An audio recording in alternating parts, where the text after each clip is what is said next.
Most of the people, everybody I've talked to, my neighbors, are not happy about what has transpired here. I do not want this in my backyard. I don't want to hear it in my backyard. I feel like most of us feel like we are in the dark. We're just learning about this. Details are thin. A project proposal for a 234-acre data center in Hermantown has many in the area asking the same question. Who's building this facility? The closest answer we could get? The potential project is looked at by a Fortune 50 company. When you hear Fortune 50, you might think of big merchandisers like Walmart or maybe insurance companies like United Healthcare. There's also car manufacturers and banks on this list, as well as tech giants. One of these companies is wanting to come to Hermantown with the help of the developer, Mortensen. I know that we continue to work with Mortensen to find the right time for the end user to come out and state who they are. There are 17 data center projects listed on Mortensen's website. Of these, 3 are referred to as a Midwest data center in a confidential location. 2 mention AI directly. The description of the third says it's, quote, transforming digital infrastructure, and includes a quote from an unidentified mayor who in part said, this isn't just a data center, this is a catalyst, a tremendous catalyst for our future. That exact same sentence was attributed to Cedar Rapids Mayor Tiffany O'Donnell on May 30th by the Corridor Business Journal. The project in question is being built by QTS, a business partner of Mortensen. QTS hires Mortensen to build their data center facilities. The facility being built in Cedar Rapids will be for Google. That facility is 612 acres, much larger than the 234-acre site in Hermantown. Compare that to other Mortensen projects. Several are smaller than 10 acres. That includes an Allina Health Technology Center, a Global Credit Union data center, and an Allstate Insurance data center. The 2 Mortensen projects closest in size to the Hermantown site are a 500-acre Meta data center in DeKalb, Illinois, and a 103-acre Meta data center in Eagle Mountain, Utah. Although similar scale projects have been built by Meta and Google, only those who have signed NDAs know the true end client for this site. This gap in transparency has concerned many residents. First red flag for me for this was not hearing anything about it, but hearing that people who live in that area were selling property and had to sign non-disclosures about it. I have very little faith in a Fortune 50 company that they are going to have my interests at heart if something were to go wrong.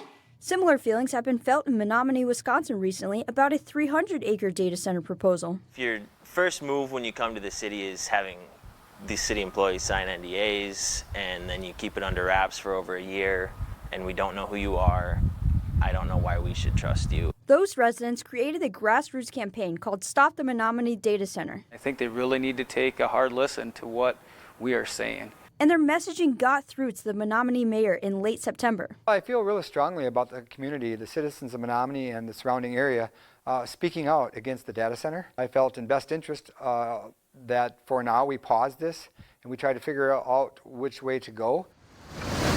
This has inspired those against Hermantown's data center proposal to organize in the same way. In that case, shows me that there are some people who believe in for the people and by the people, not necessarily for the business and by the business. I'm not saying that that's happened in Hermantown. I'm only saying that there are many, many concerns that still need to be addressed. These are being done all over the country, it seems like. A lot of places have kind of, even small groups have kind of rose up and kind of like at least tried to make our voice known about kind of the city we live in, the impact it has on us, not just us, but the generations. The next 10, 20 years can make a big difference. The Stop the Hermantown Data Center group has met a few times and has a Facebook page for those against the project to share information and stay organized. In addition to voicing their concerns at the October 20th Hermantown City Council meeting, let's slow this whole process down. Have room for the public input and transparency that should be required for a project of this size. many signed a petition to the state's Environmental Quality Board asking for a more robust environmental review than what was in the alternative urban area-wide review. The Minnesota Center for Environmental Advocacy, a nonprofit with an office in Duluth, supports the petition. Making sure that, in particular, our environmental review law, which is often referred to as the look before you leap law, gets enforced. And so the look before you leap law is just what it sounds like. Let's understand this facility, its potential environmental impacts, its as well as its potential benefits, right? Because there can be economic or social benefits from these facilities that benefit the area. And so let's understand all that. Because of the petition, a special use permit and a commercial industrial permit were removed from Hermantown's planning and zoning agenda for their October 21st meeting. Those permits describe more specifically uses, heights, views, what the project really is compared to some of the worries that came out of the AUAR that there's not specificity. The city has to decide if an environmental assessment worksheet needs to be done. We'll do the appropriate due diligence to respond to the EQB's request. And then after that step, we'll kind of know the next step. Permits could go back on the agenda as soon as November 18th, or the city could have this property go through an environmental assessment. The city council has an opportunity to take a beat and say, maybe we need a better process here. Maybe we need a more transparent process. And we owe that to our residents.